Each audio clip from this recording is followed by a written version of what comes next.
after they clean out the van. We have some news. They didn't live in our area, so none of us are familiar with Ruby, Frankie, or the family. And there's no evidence of Jody in their YouTube videos or their other social media posts. We were scratching our head for some time. Happy New Year's as Eve. how Jody fit with the family. The reason they called it 8 passengers is because they had 6 kids. We need to locate the other kids. We have the 2 younger children at Jody's house. The 2 older children, Chad and Sherry, they're both out of the house and estranged from the family. And now everybody's in a panic, trying to locate the 2 middle children because they're minors too.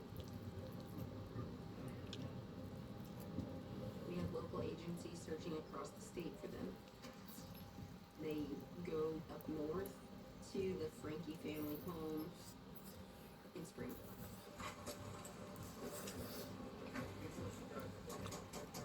Police department! We're here to help you. Open the door, police department. Female and 2 kids. 2 kids are believed to be in danger. When law enforcement searched Ruby's house in Springville, they found go bags for the kids that were living up there, like a packed duffel with changes of clothes. What the heck? What's going on here? Definitely, I think Ruby and Jody were prepared if they got wind that law enforcement was going to come after them for what they were doing to those kids to run. Their diary. August 29th. Yesterday. I have most of the kitchen done right now. Good enough for food. That's gonna last the apocalypse. They're all just clear 100%. We learned that Ruby had just left St. George that morning with one of the middle children. When the young boy escaped that day, Jody had contacted Ruby to come back. She dropped the child off and then returned back to St. George. Law enforcement in Utah County eventually finds both of the 2 middle children at a family friend's home, and they were safe.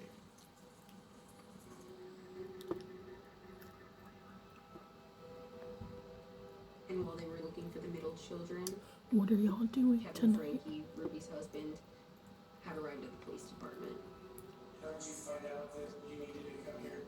I received a message that I needed to come pick up my kids from the police department in Highlands. I'm trying to figure out who reached out to you because it makes sense that that would happen. I just don't know where anyone who did that from her department. And I'm not comfortable saying that I would reach out.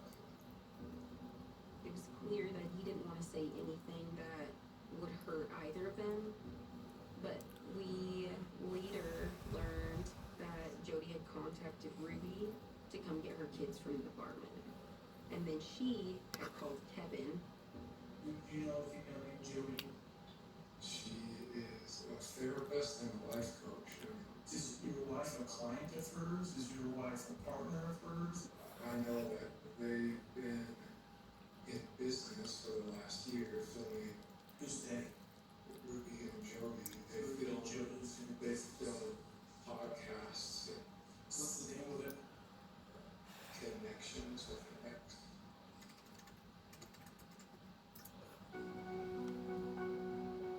Welcome to Connections. I'm Jody Hildebrandt, and this is Ruby Frankie.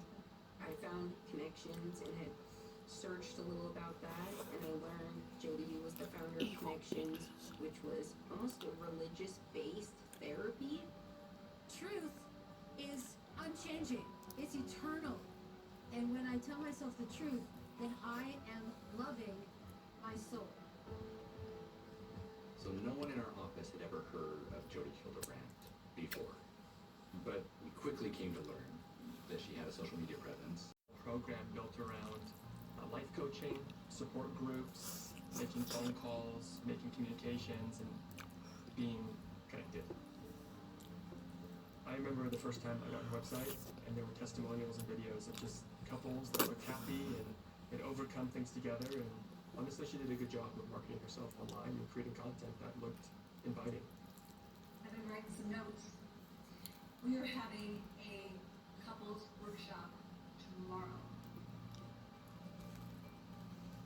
Utah is obviously home base for the Church of Jesus Christ of Latter-day Saints. And a lot of individuals have very minimal exposure to anything related to therapy. And so when Jody comes in with these pictures and videos, and then she starts to teach this idea of living a life that's honest, responsible, and humble, helping people to live in truth, to be like Christ. It feels like it's groundbreaking. It's almost like a secret, like a hack, a life hack. My name is Valerie Jackson. My husband and I had been married for 3 years when we started seeing Jody. It was really helpful for me. It was probably the first time that I realized as a woman in a pretty male-dominated church that I felt to some degree like empowered. After watching a lot of Jody's videos, it was like, I have a voice here, like I can say something within this marriage.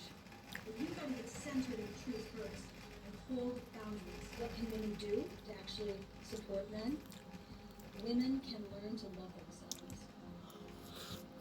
It was a novel idea for me, and I bought totally into it and was very excited to move forward.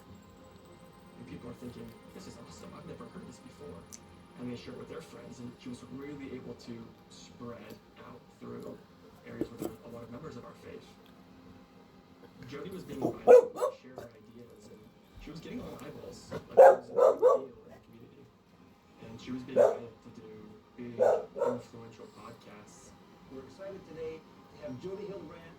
She's got a massive podcast, 500,000 people. Welcome, Jody. Thanks for joining us. Thank you, Ken.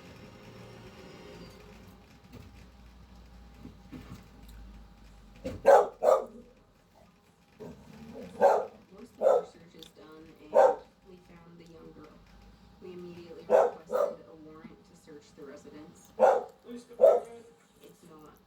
just for people, it's not just for life, it's to collect evidence of the crime. The victims that we're It's talking the about, kids out front. we knew that they were very scared of what Jody and Ruby would do to them if they talked to people. We're used to kind of the run-of-the-mill crime, but it's awful when you have a really horrific child abuse case happen. And that's what this one was. We just started room by room, item by item, documenting everything that we found.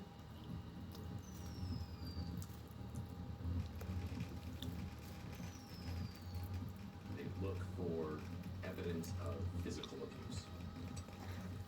Going through Jody Hildebrandt's room, we're looking for things that corroborate the boy's statement and have given him these injuries. And they find overflowing garbage can. Clearly they had been wrapping his injuries in this saran wrap, and we later came to understand it was a homeopathic mixture of honey and cayenne pepper remedy, which nobody should hear that. I think that's a good idea. It was clear that Jody had been helping dress the wounds and the injuries on the young boy.